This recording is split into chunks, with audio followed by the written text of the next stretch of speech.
what's going on, guys? So something that's always kind of bothered me, well, okay, maybe not bothered me, I'm being dramatic there, but something that's always annoyed me was the widely adopted notion that the Venom symbiote makes whatever host is wearing it aggressive and angry, and that's just not the case at all. That's an idea that was pioneered in the 90s with the Spider-Man animated series, and since then, all the other adaptations went along with it. Film, TV, video games, later comic book iterations, and look, I'm not mad at it.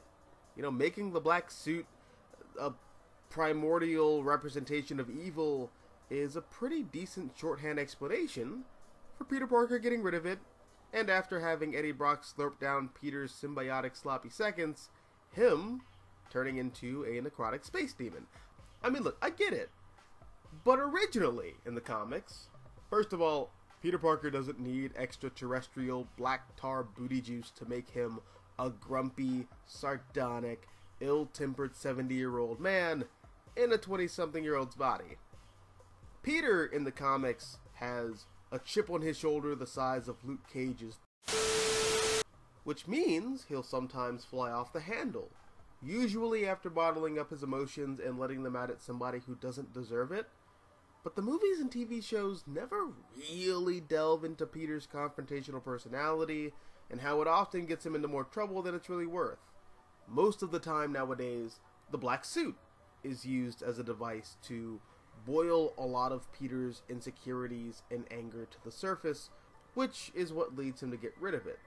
Which leads me to my second point, which is that, again, in the comics, Peter doesn't get rid of the black suit because it's making him a sour puss meaty poo, or he hurt one of his friend's feelings and it's the big bad black suit's fault because Peter's a nice boy and doesn't say bad things to his friends.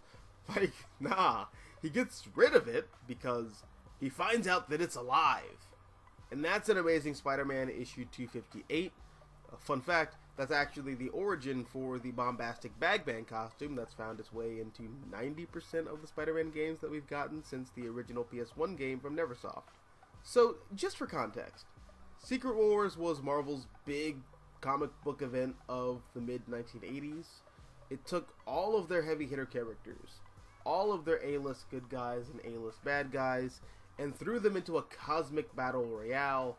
And in Secret Wars issue number 8, Peter's costume is damaged in a big fight, and once everyone gets back to base, he's looking for some kind of machine to fix it after he sees all the other heroes walking out of a room with their costumes repaired.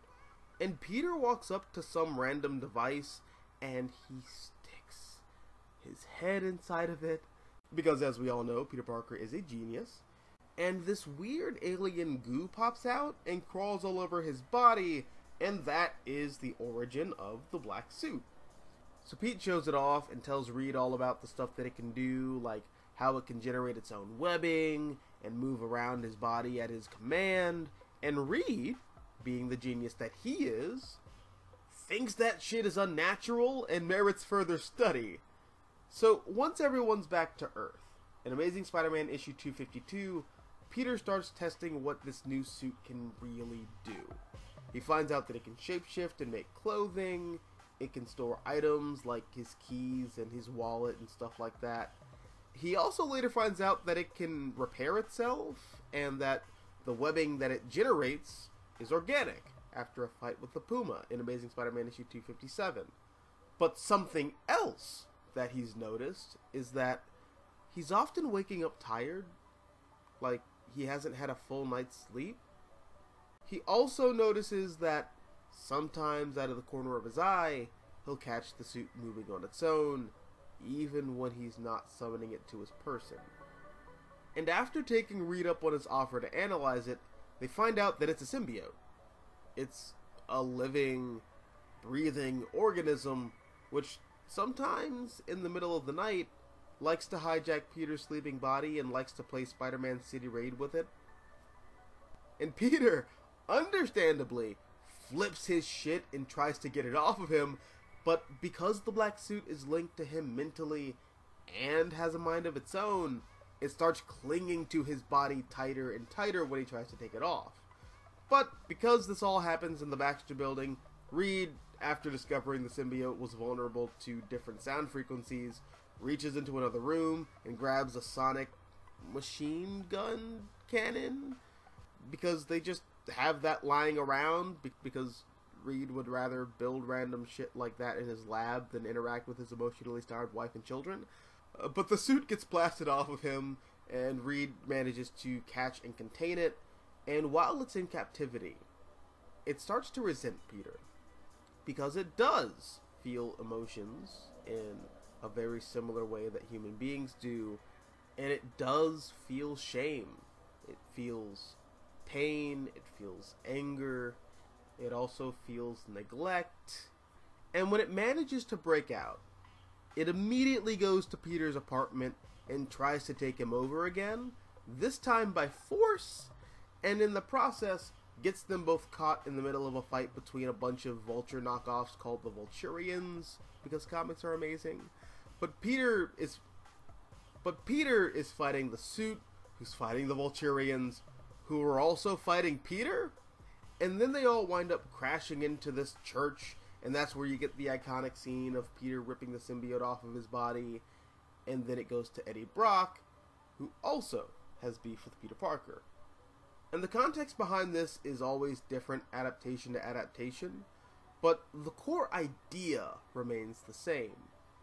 Eddie is an incompetent jackass, and Spider-Man ruins his life by being a responsible and ethical person. So Eddie goes to church because he's Catholic, and he wants to pray to God. Not to ask him to kill Peter Parker, though, as hilarious and amazing as that is. That's not how it goes down in the comics. Instead, Eddie prays for forgiveness because he's about to self-delete, which is a pretty big no-no in Catholicism.